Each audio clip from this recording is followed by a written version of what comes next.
एक नारा बनाया है देश की जनता ने कि लूट रहे हैं हिंदुस्तान, दो गुजराती कमल निशान।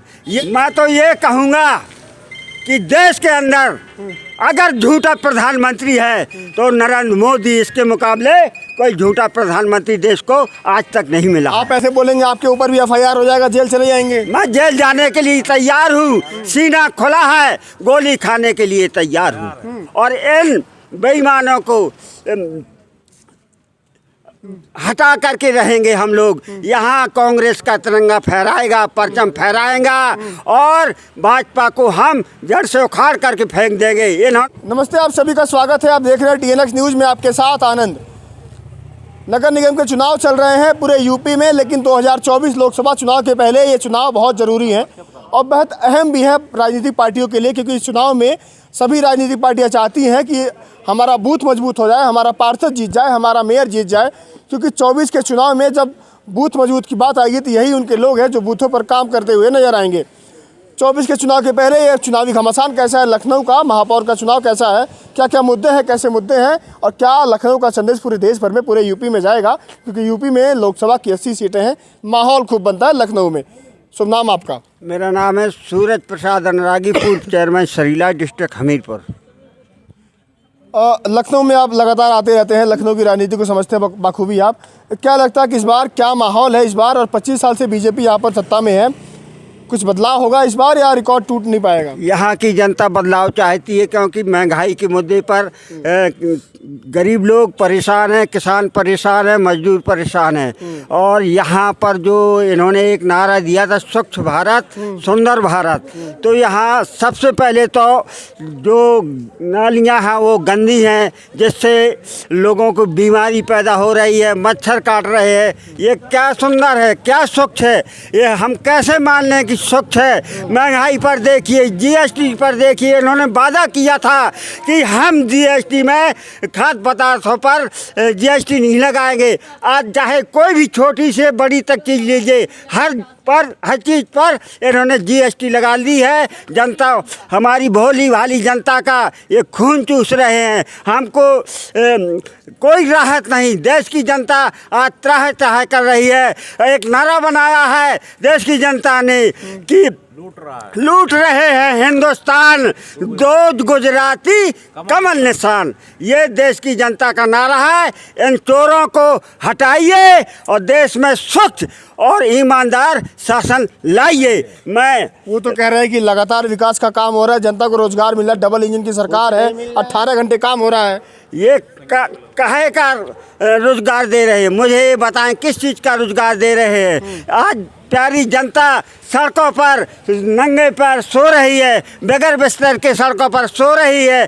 कहाँ गया इनका वो नारा कि हम हर घर में मजदूरी देंगे, हर घर को रोजगार देंगे? आज पूरे देश के अंदर भीख मांगने की कगार पर खड़े हैं। नौजवान हमारे भाई भीख मांगने की कगार पर हैं। आज भूखों लाखों लोग भूखों सड़कों पर सो रहे हैं। ये वो सरकार है। आप देखिए, मोबाइल पर चले जाइए, किसी समय मोबाइल मात्र 5 रुपये में रिचार्ज, 10 रुपये में रिचार्ज, आज 155 रुपये में रिचार्ज। अब आकलन करिए कि महंगाई के बारे में कि कहाँ से कहाँ पहुँच गई। कोई भी चीज़ ले आप, 10 रुपये की चीज़ थी, आज 100 रुपये की चीज़ बिक रही है। अच्छा, मैं आपके पास लौटता हूँ। लखनऊ से कांग्रेस की तरफ से चुनाव लड़ रही हैं संगीता जायसवाल, नाम है उनका। उनके पति ने बहुत काम किया है, कांग्रेस को संजीवनी देने का काम किया लगभग, कह सकता हूँ मैं, क्योंकि ऑक्सीजन बांटा उन्होंने। और इस बार चुनाव लड़ रही है मेयर का। क्या लगता है कैसा चुनाव लड़ेंगे, क्या माहौल है उनका? उनका माहौल इस समय मेरी समझ में तो ये देख रहा हूँ यहाँ कि ये जो BJP वाले हैं अपने प्रत्याशी की जमानत ही बचा लें। जीतना तो दूर है, जमानत ही बचा ले।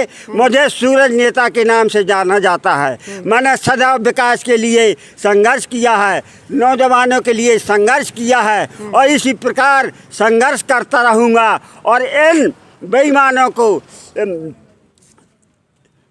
हटा करके रहेंगे हम लोग। यहाँ कांग्रेस का तिरंगा फहराएगा, परचम फहराएगा और भाजपा को हम जड़ से उखाड़ करके फेंक देंगे। इन्होंने हमारी कांग्रेस सरकार को जड़ से उखाड़ने की कोशिश की, लेकिन हमारी सरकार कहीं ना कहीं आज स्थायी है। इन्होंने देखिए वो मध्य प्रदेश में बेईमानी से कांग्रेस की सरकार गिराई, इन्होंने राजस्थान में बेईमानी से सरकार गिराने की कोशिश की, लेकिन वहाँ नहीं चली। जो हमारे कांग्रेस के लोग हैं वो बहुत ईमानदार और मजबूत व्यक्ति है। एक बात बताइए कि लखनऊ का महापौर का चुनाव हो रहा है, कौन कौन से मुद्दे होंगे जिसको लेकर के संगीता जायसवाल जी जनता के बीच में जाएंगी?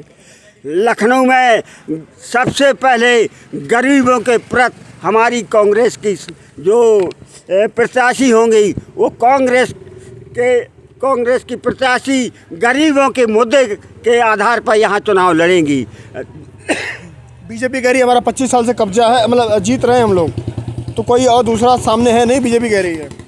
देखिए वो तो कहती है सो कहते हैं, कौन हारने वाला है जो कहेगा कि मैं हार रहा हूँ। चाहे कोई भी व्यक्ति हो, उसको चाहे 5 वोट मिले, वो तो कह रहा मैं जीतने वाला हूँ। तो ये बीजेपी है, बेईमानी से जीत सकती है, ईमानदारी से यहाँ का चुनाव नहीं जीत। एक बात बताइए, मोदी जी लगातार कह रहे हैं कि मेरा परिवार नहीं है, यही 140 करोड़ जनता हमारा परिवार है, योगी जी का परिवार नहीं है, यूपी की जनता को परिवार मानते हैं, 18 घंटे काम कर रहे हैं। अब क्या लगता है और कितना काम करें वो लोग? देखिए 18 घंटे काम करते हैं, वो तो कहेंगे कि हम 24 घंटे काम करते हैं। मैं तो ये कहूँगा कि देश के अंदर अगर झूठा प्रधानमंत्री है तो नरेंद्र मोदी, इसके मुकाबले कोई झूठा प्रधानमंत्री देश को आज तक नहीं मिला। आप ऐसे बोलेंगे आपके ऊपर भी FIR हो जाएगा, जेल चले जाएंगे? मैं जेल जाने के लिए तैयार हूँ, सीना खुला है, गोली खाने के लिए तैयार हूँ। घर पे बुलडोजर चल जाएगा? बुलडोजर चला दे, मेरे परिवार पर फांसी से लटकवा दे, मेरा परिवार सदैव बलिदान के लिए तैयार रहा है। हम लोग कांग्रेसी हैं। इंदिरा गांधी की हत्या हुई, राजीव गांधी की हत्या हुई, फिर भी गांधी परिवार खड़ा, लोगों के साथ खड़ा है, जनता के साथ खड़ा है, चाहे उनका पूरा परिवार इसी देश के पीछे निछावर हो जाए। इन लोगों ने कब देश के लिए अपने प्राणों की आहुति दी है? हमारे कांग्रेस के लोगों ने सदैव देश के लिए अपने प्राण निछावर किए हैं। इंदिरा गांधी ने कहा था कि चाहे मेरे प्राण चले जाए, लेकिन देश को अखंड रखूंगी, अपने भारत को अखंड रखूंगी, खंड खंड नहीं होने दूंगी। और अगर मैं मारी भी जाऊंगी तो मेरे खून का एक एक कतरा देश के काम आएगा। आपने देखा होगा पंजाब में जब खालिस्तान बन रहा था तो उसी के पीछे हमारी स्वर्गीय इंदिरा गांधी ने अपने प्राण निछावर कर दिए। ऐसे हैं हमारे देश के कांग्रेस के नेता।